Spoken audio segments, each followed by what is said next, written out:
The room went quiet when he said, "IT, my son will handle your clients now." He did not even look up from his computer. When he said IT, he just kept typing like he was giving a small task, not ripping out. The heart of my career, I remember the weight of my cell phone in my hand, warm from my palm, cold from what IT meant. So I gave it to him quietly, not because I agreed, but because I already knew what he had done.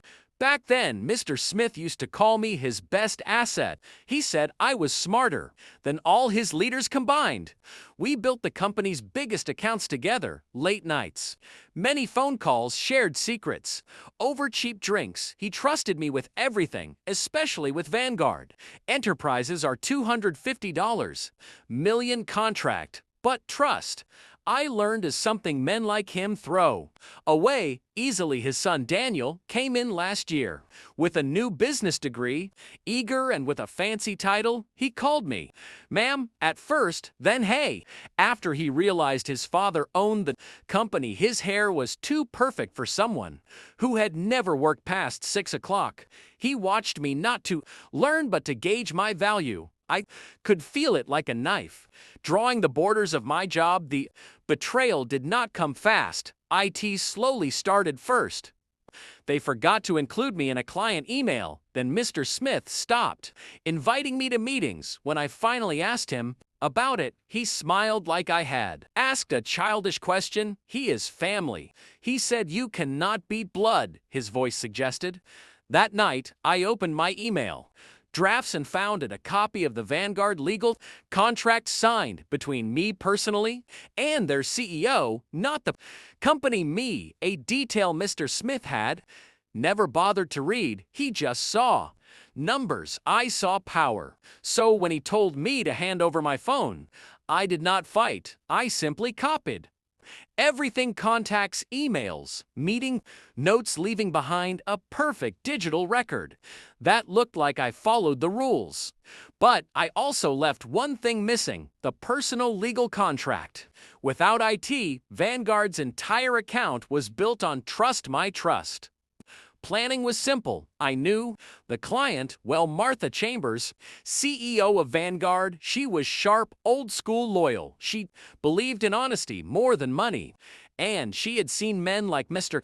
Smith before, so I met her for lunch. Quietly, nitrogen monoxide, record, nitrogen monoxide company credit card. I told her I was being moved, that Mr. Smith's son would be taking over her account. Martha's fork stopped in midair.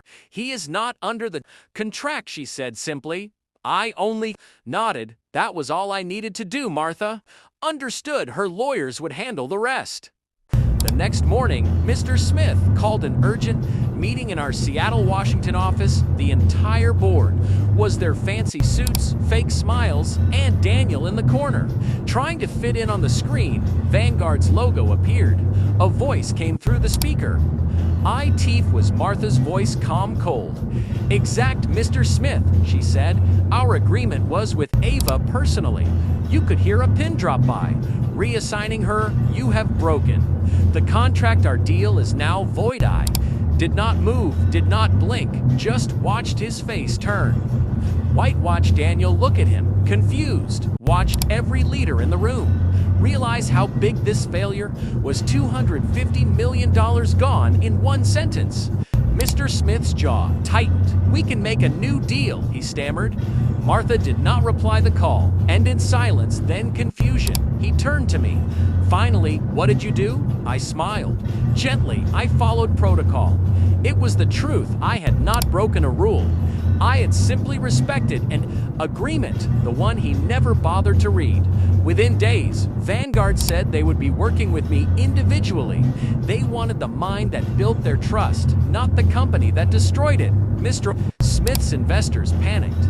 His stock fell, and Daniel quietly resigned. 1 week later, I never bragged. Revenge does not need fireworks.